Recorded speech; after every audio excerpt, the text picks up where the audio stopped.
Well, hopefully to absolutely nobody's surprise, I'm back with another no-fluff analysis. This time we'll be talking about the Gala Dragalia Summon Showcase, running from the 26th of July to the 31st of July UTC.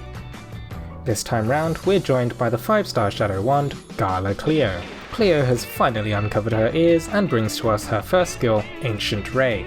It deals multiple hits of AoE damage which is centered on enemies, prioritizing enemies by proximity. Ancient Ray also benefits from skill shift, with each phase dealing 3, 4 and 5 hits respectively. Her second skill, Faith of the Elders, deals damage to a target and nearby enemies, reducing its defense by 10% for 20 seconds. Faith of the Elders is another skill shift ability, with phase 2 adding a 5% strength debuff, and phase 3 adding a team heal and 15-second regen. Being a wand unit, Gala Cleo has the skill damage co-ability. In terms of other abilities, Cleo's first ability is Magical Modification, which means that her skill 1, Ancient Ray, grants Altered Strike. The next Force Strike that Gala Cleo uses creates a buff zone, buffing strength by 25% for 10 seconds. Due to its size, with some careful aim I think you could comfortably fit all team members within the circle without causing some awkward positioning. And obviously the 25% strength buff is fairly big. Gala Cleo's second ability is Perpetual Protection, granting her full resistance to blindness and paralysis. This follows the trend of all Gala characters having dual resistances, though I'd be hesitant to really think that Mym's burn resist is really that useful.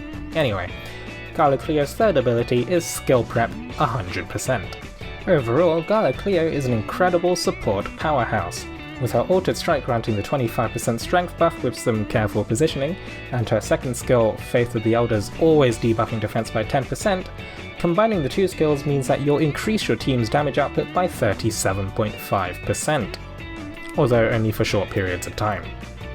Though this means that if you stack it with further strength buffs, so a Helper Elizan for example, you could absolutely demolish Mercurial Gauntlet with some careful timing of your skills.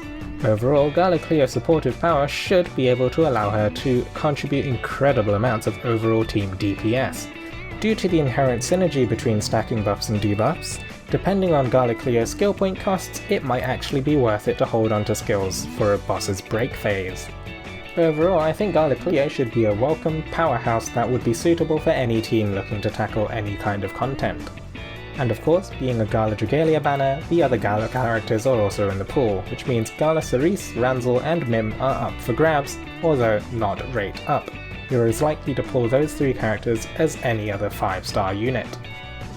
And now for my humble opinion on whether or not you want to be pulling on the Summon Showcase. Well, we could start with some pros and cons. Overall, I think Gala Cleo is looking to be a very strong unit. Some buffs and debuffs, and the inherent synergy between those should make her a welcome addition to any team. And then we have the other Gala units that are only available during this Gala Dragalia Showcase. So if you missed them before, so Mym, Gala, Ranzal, Sarisse, whatever, then now's your chance to get them, although at a much reduced rate. So for example, if you really want Gala Cleo, now would be your best chance of getting her. We should also consider the fact that Gala Showcases are the times where you get the best bang for your buck, the most value out of your Wormite and Diamantium summons. With a starting rate of 6% instead of the standard 4%, you can expect to be pulling your duplicate adventurers and dragons even faster than ever. Or if you've been holding off on the other banners and you have a lot of adventurers and dragons that you haven't pulled for, now's your chance to get them at a somewhat reduced cost. And now for some cons. Why might you not want to pull on a Gala banner? Well, the Gala banner always comes back in a regular cycle. If you don't want to pull now, you can always pull for Gala Cleo at a later showcase, although with reduced rates. And, as already announced in the news section, we also have the Summer Showcase and event coming up in the near future. So while I'm not your boss and I can't tell you what to do, I can at least tell you what I'm going to do. Personally, I'm going to use my daily pulls to build up my pity rate until the final day of the banner. My rationale behind this is that if I were to pull on the first day of the banner, then the following days of daily pulls will end up not really building towards any sort of pity rate. But if I use my daily pulls until the final day, then I can use a few single tickets to push me up to the 6.5%, the next pity rate up, and then start using 10 pulls.